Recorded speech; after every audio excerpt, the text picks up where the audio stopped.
ಎಲ್ರಿಗೂ ಮತ್ತೊಮ್ಮೆ ಪೃಥ್ವಿ ಪಾಕಶಾಲೆಗೆ ಸ್ವಾಗತ. ಇವತ್ತು ನಾವು ನೋಡ್ತಿರೋದು ಮಟನ್ ಸಾಂಬಾರ್ ಹೇಗೆ ಮಾಡೋದು ಅನ್ನೋದನ್ನು ನೋಡೋಣ. ತುಂಬ ಈಸಿಯಾಗಿ ಮಾಡ್ಬೋದು, ಕಡಿಮೆ ಇಂಗ್ರೀಡಿಯೆಂಟ್ಸ್ ಕೂಡ. ಬನ್ನಿ ಹಾಗಾದರೆ ಹೇಗೆ ತಯಾರಿ ಮಾಡೋದು ಅನ್ನೋದನ್ನು ನೋಡೋಣ. ಬೇಕಾಗಿರುವ ಸಾಮಗ್ರಿ: ಈರುಳ್ಳಿ 1.5 ಅಷ್ಟು, ಬೆಳ್ಳುಳ್ಳಿ 1, ಶುಂಠಿ 1.5 ಇಂಚಷ್ಟು, ಟೊಮ್ಯಾಟೊ 1, ಪುದೀನ 1 ಹಿಡಿ, ಕೊತ್ತಂಬರಿ ಅರ್ಧ ಹಿಡಿ ಮತ್ತು ತೆಂಗಿನಕಾಯಿ 1/4 ಹೋಳು ಬೇಕಾಗತ್ತೆ.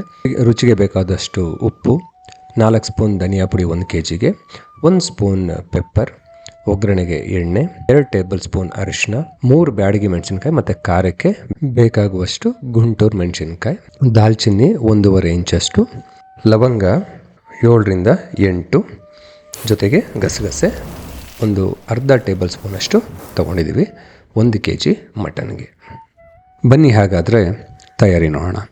ಮೊದಲು ಒಂದು ಕುಕ್ಕರಲ್ಲಿ ಸ್ವಲ್ಪ ಎಣ್ಣೆ ಬಿಟ್ಟು ಮಟನ್ನ ಅದರಲ್ಲಿ ಬೇಯಕ್ಕಿಡಬೇಕು.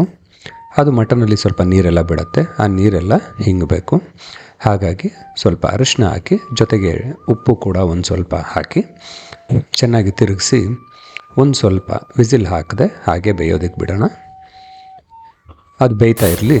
ಅಷ್ಟೊತ್ತಿಗೆ ಖಾರಕ್ಕೆ ಮಸಾಲೆ ಏನು ಬೇಕು ಅನ್ನೋದನ್ನು ತಯಾರಿ ಮಾಡ್ಕೊಳ್ಳೋಣ. ಇನ್ನೊಂದು ಪ್ಯಾನ್ ಮೇಲೆ ಆಯಿಲ್, ಚಕ್ಕೆ, ಲವಂಗ, ಈರುಳ್ಳಿ, ಅದು ಸ್ವಲ್ಪ ಕಲರ್ ಚೇಂಜ್ ಆದಮೇಲೆ ಅದ್ರ ಜೊತೆಗೆ ಬೆಳ್ಳುಳ್ಳಿ ಮತ್ತು ಶುಂಠಿನ ಕೂಡ ಸೇರಿಸಿ ಇನ್ನೂ ಸ್ವಲ್ಪ ಫ್ರೈ ಮಾಡೋಣ. ನಂತರ ಅರಿಶಿನ ಸೇರಿಸಿ ಇನ್ನೂ ಸ್ವಲ್ಪ ಫ್ರೈ ಮಾಡಿ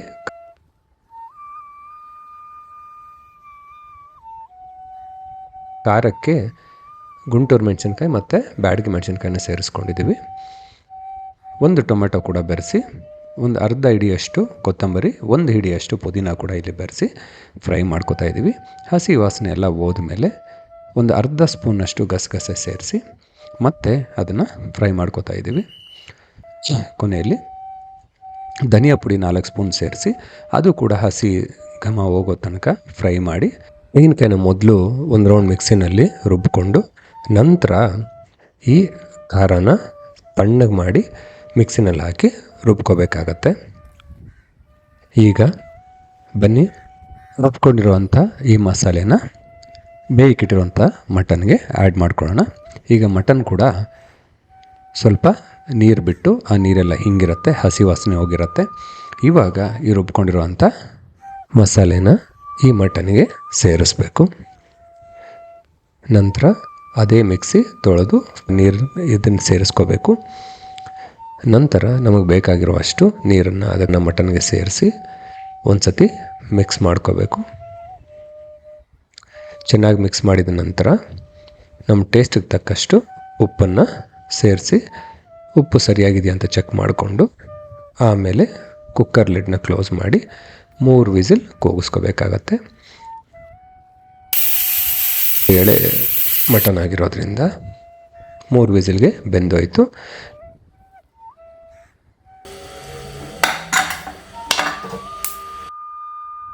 ಕೊನೆಯಲ್ಲಿ ವಿಸಿಲ್ ಬಂದ ಮೇಲೆ ಕೊತ್ತಂಬರಿ ಸೊಪ್ಪನ್ನ ಹಾಕಿ ಸ್ಟವ್ ಆಫ್ ಮಾಡಿದ್ರೆ ಮಟನ್ ಸಾಂಬಾರ್ ರೆಡಿ. ಸೊ ಮುದ್ದೆ, ಅನ್ನ, ಇಡ್ಲಿ, ದೋಸೆ ಯಾವುದ್ರ ಜೊತೆಗೂ ಕೂಡ ತುಂಬ ಚೆನ್ನಾಗಿರುತ್ತೆ. ಒಂದು ಸತಿ ಟ್ರೈ ಮಾಡಿ ನಿಮ್ಮ ಅನಿಸಿಕೆಗಳನ್ನ ತಿಳಿಸ್ಕೊಡಿ ಸ್ನೇಹಿತರೆ. ನಮಸ್ಕಾರ. ಮುಂದಿನ ವಿಡಿಯೋನಲ್ಲಿ ಸಿಗೋಣ.